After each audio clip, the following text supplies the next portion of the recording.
kochani, musimy porozmawiać. Tak szczerze, podoba wam się mój sweterek?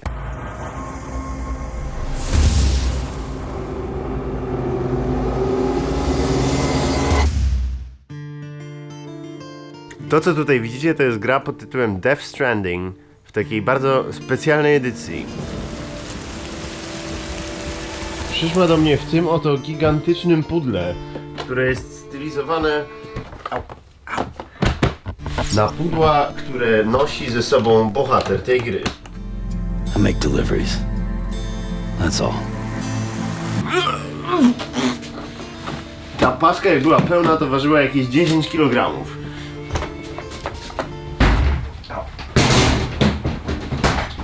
Mam tutaj taki oto naszyjnik, taki jaki nosi bohater gry, pendrive'a z muzyką. Ale najważniejsze, to gra sama w sobie oraz konsola PlayStation 4 Pro w takiej specjalnej, limitowanej edycji Death Stranding. Ludzie z PlayStation powiedzieli, że na Polskę jest tylko jeden egzemplarz tego zestawu. I wysłaliśmy go do Japonii. Sorry, przeze mnie nie ma ani jednego egzemplarza w Polsce. Może kiedyś wam przyniosę pokazać. Wpadniecie do mnie. Pamiętam, że jakieś pół roku temu zapisałem sobie w kalendarzu datę premiery Death Stranding, która akurat wypadła dzisiaj, bo chyba ze wszystkich gier, jakie w tym roku wychodzą, najbardziej czekałem właśnie na to. Death Stranding to jest nowa gra Hideo Kojimy. To jest takie nazwisko, które pojawia się bardzo szybko, ilekroć ktoś mówi na temat tej gry, ponieważ tym z was, którzy się nie orientują w branży gier, wyjaśnię, że w gamingu jest niewiele takich jakby twórców gier, którzy tworzą gry bardzo autorsko.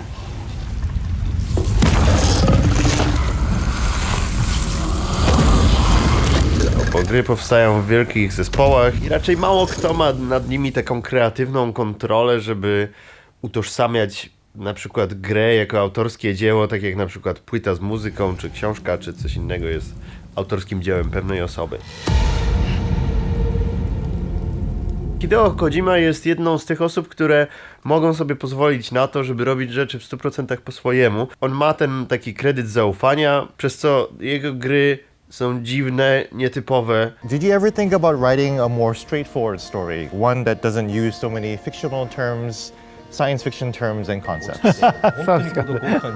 A jednocześnie nie są to, prawda, jakieś takie małe popierdółki, gry niezależne, gdzie częściej widujemy autorskość, tylko takie naprawdę duże hitowe produkcje, o których się mówi AAA w gamingu, ale mi dziwnie używać tych sformułowań, których nie używałem od kilku lat. Najbardziej znaną grą Hideo Kojimy jest oczywiście Metal Gear Solid, cała ta seria, która jest z nim utożsamiana. Ja spędziłem, zgłębiając tajemnicę Metal Gear Solid, kilka miesięcy swojego życia jeszcze na etapie tvgry.pl, gdzie przedsięwziąłem kiedyś taki długi projekt, w którym było podsumowanie fabuły tej serii. Fabuła serii Metal Gear Solid to najbardziej epicka, wielowątkowa i złożona opowieść w historii gier wideo. To są skomplikowane rzeczy, jeśli mówimy o historiach pisanych przez Hideo Kojimę. I one są jeszcze takie bardzo specyficzne, bo to jest takie z jednej strony gra akcji, strzelanie, komandosi, żołnierze, czyli takie niewymagające klimaty, z drugiej strony dużo takiego filozoficznego pierdolenia. Psycho Mantis can read people's minds. You can't resist. Hey! Shut up in there, will ya? W którym naprawdę można się czasem pogubić, a do tego dużo takich bardzo satysfakcjonujących atrakcjonów w postaci supermocy jak z mangi i anime. Psycho Mantis. Get out of there. No bardzo taki miszmasz stylistyczny jest w tych wymysłach i Death Stranding jest grą, na temat której przez długi czas w ogóle nie wiadomo było, na czym ona polega, w sensie nie wiadomo było, o co w niej chodzi kompletnie. I Hideo Kojima, robiąc te wszystkie zwiastuny, on tym się bawił, na zasadzie dajmy jak najwięcej rzeczy do zwiastunów, żeby ludzie nie mieli zielonego pojęcia, czego się spodziewać. I to jest fajne, nie? W sensie, czemu więcej ludzi tak nie robi? Pod tym względem to, co robi Hideo Kojima, kojarzy mi się bardzo z podejściem Jacka Dukaja do pisania światów swoich powieści. To znaczy, to nie jest tak, że w pierwszej kolejności zostanie ci wszystko wytłumaczone, tylko chodzi o dezorientację i o to, żebyś sam poznał zasady i mechanikę tego, co tam się dzieje poprzez praktykę. Dla bohaterów tego uniwersum to jest normalne, że pewne rzeczy się dzieją, a to ty jesteś w tym nowy, nie? Tak Jacek Dukaj uważa o ekspozycji w swoich powieściach. The time for fast forwards whatever it touches. but it can't wash everything away. Hideo Kojima to jest w ogóle bardzo ciekawa postać, bo poza tym, że jest uważany za wizjonera i no jednego z takich bardziej szanowanych twórców gier na świecie, to jednocześnie jest też powszechnie uważany za gigantycznego egomaniaka, którego Twitter czasami rozwala internet, jeśli chodzi o takie komunikaty, które on wysyła w świat, jadąc na jakiejś takiej kontrowersji własnego kultu. Hideo Kojima jest też legendarnie niemiły dla dziennikarzy i jest wiele wywiadów z nim, które idą źle, bo mu się pytania nie podobają. Oczywiście słabo by było, jakby po całym takim build-upie, który trwał lata, gra okazywała się być, nie wiem, tam strzelanką, nie? No ale w przypadku Death Stranding, w momencie, w którym ja jestem po paru godzinach gry, okazuje się, że ta gra jest to gra kuriersko-parkurowa. Jesteś w środku takiego bardzo dziwnego świata, którego nie rozumiesz, nie wiesz, o co tutaj chodzi z tym wszystkim jeszcze, no i dostarczasz przesyłki pomiędzy miastami. To jest ciekawe, bo zabawa odbywa się na tej mechanice, która jest zazwyczaj taką najnudniejszą częścią każdej gry, to znaczy to dojście do tego, żeby coś ciekawego się wydarzyło, tutaj jest zamienione w atrakcję, to znaczy nie ma dużo akcji w tych momentach, które widziałem do tej pory, tylko po prostu idziesz i musisz sobie rozkminić, jak przejść. Ale muszę też przyznać, że z grami Kojimy jest trochę tak, że nie wiadomo, jak o nich mówić, bo z jednej strony można śmiało powiedzieć, że ważniejsza w nich jest fabuła, ekspozycja, jakby konstrukcja świata, ale z drugiej strony gameplay tych Kojimowych gier też zawsze jest ciekawy. Myślę, że pierwsze 2 godziny Death Stranding to jest mistrzostwo takiego trollololo, bo to jest po prostu tyle nawalone takich motywów, które mają cię zdezorientować. Popatrzcie. Tutaj nasz bohater nosi przy sobie takie dziecko w takim pojemniku, które jak się rozpłacze, to musimy je ululać przez takie potrząsanie padem. Ta gra zmieni wasze życie. Myślę, że gry Kojimy, czy konkretnie już Death Stranding, to jest ciekawa rzecz ze względu na to, że przypomina mi takie bardzo dawne czasy, jeśli chodzi o gry wideo. Czasy, w których często nie wiedziało się, na czym gry polegają. Dawniej tak naprawdę było. Czytało się recenzje gry w Secret Service, że jest super, ale patrząc na screeny, nie do końca wiedziałeś, do jakiego pudełka ją włożyć, ponieważ pudełka w grach były dużo mniej zdefiniowane niż teraz. I ta gra jest inna, nie da się jej po prostu podsumować jednym zdaniem, mówiąc, jest połączeniem tego i tego.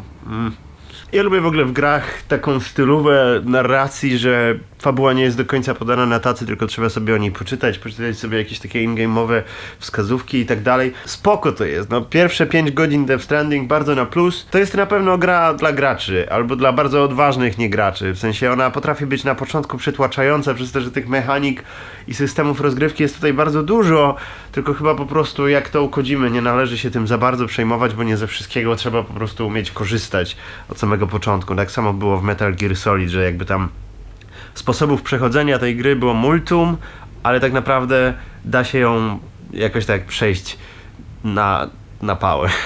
Death Stranding od wczoraj w sklepach. Chodźmy się przejść.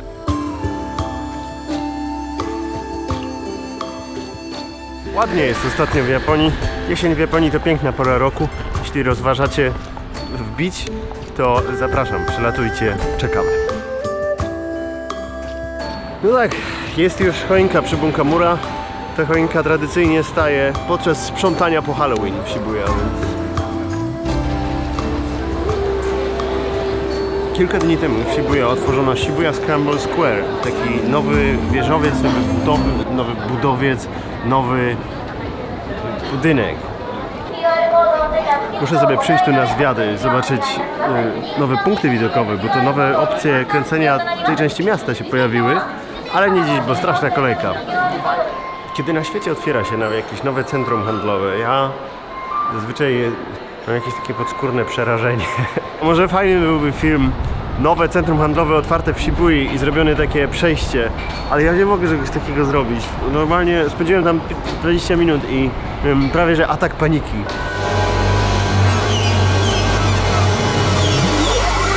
Przez ostatni rok Shibuya w ogóle przeszła taką rewolucję, to się w głowie nie mieści, jak się ta okolica zmieniła. Te wszystkie rzeczy nowe są takie fajne, nowoczesne, bardzo imponujące, architektura wielka, ale mi się nie podobają, szczerze mówiąc. Dużo mniej mi się tutaj podoba niż te kilka lat temu, jak było tak poobdzierane, brudne. Kurczę, no. Do naszego biura przyszła ostatnio taka oto przesyłka. W środku są poduszki. No, bardzo ładne. Drogi Krzysztofie, to ja. Od czasu Igrzysk Olimpijskich w Pjongczangu jesteśmy stałymi widzami Daily Vloga. W twojej twórczości inspirujące jest to, ile piękna umiesz odnaleźć w codzienności. Dziękujemy ci za to i w dowód wdzięczności przesyłamy kilka drobiazgów powstałych w ramach naszego nowego projektu Polish Special. Stworzyliśmy markę czerpiącą z dziedzictwa szeroko rozumianej polskiej kultury wizualnej. Chcemy odkrywać ją na nowo i tworzyć ładne przedmioty codziennego użytku. Pozdrawiamy Kasia, Maria i... Kara? Przepraszam, jest bardzo niewyraźnie. Jakie to jest imię, proszę państwa? No jakie to jest imię? Bardzo ładne poduszki. Ta mi się najbardziej podoba. Instagram Polish Special. Dostałem jeszcze szmaty. W sensie serwetkę. Ja nie jestem dobry w takie rzeczy gospodarstwa domowego, więc napiszcie w komentarzach, co to jest. Poustawiałem sobie takie studio. Fajnie to wygląda. To mógłby być nawet całkiem fajny setup do jakiegoś nowego programu. No pewnie się zorientowaliście, że w tym momencie tego dnia kręciłem inny dzień i Q&A tematyczne. Naprawdę mi się tutaj fajnie nagrywa, kurde. Może powinienem jakiś taki bardziej studyjny format sobie zrobić. Gili. Wyskoczyłem na chwilkę z domu, spotkałem się z założycielami takiej marki odzieżowej polskiej Doom 3K. Bo byli akurat w Tokio w celach handlowo-prezentacyjnych. Dostałem koszulkę gratis, hehe. No dobrze, to teraz czas wrócić do Hideo Kojimy.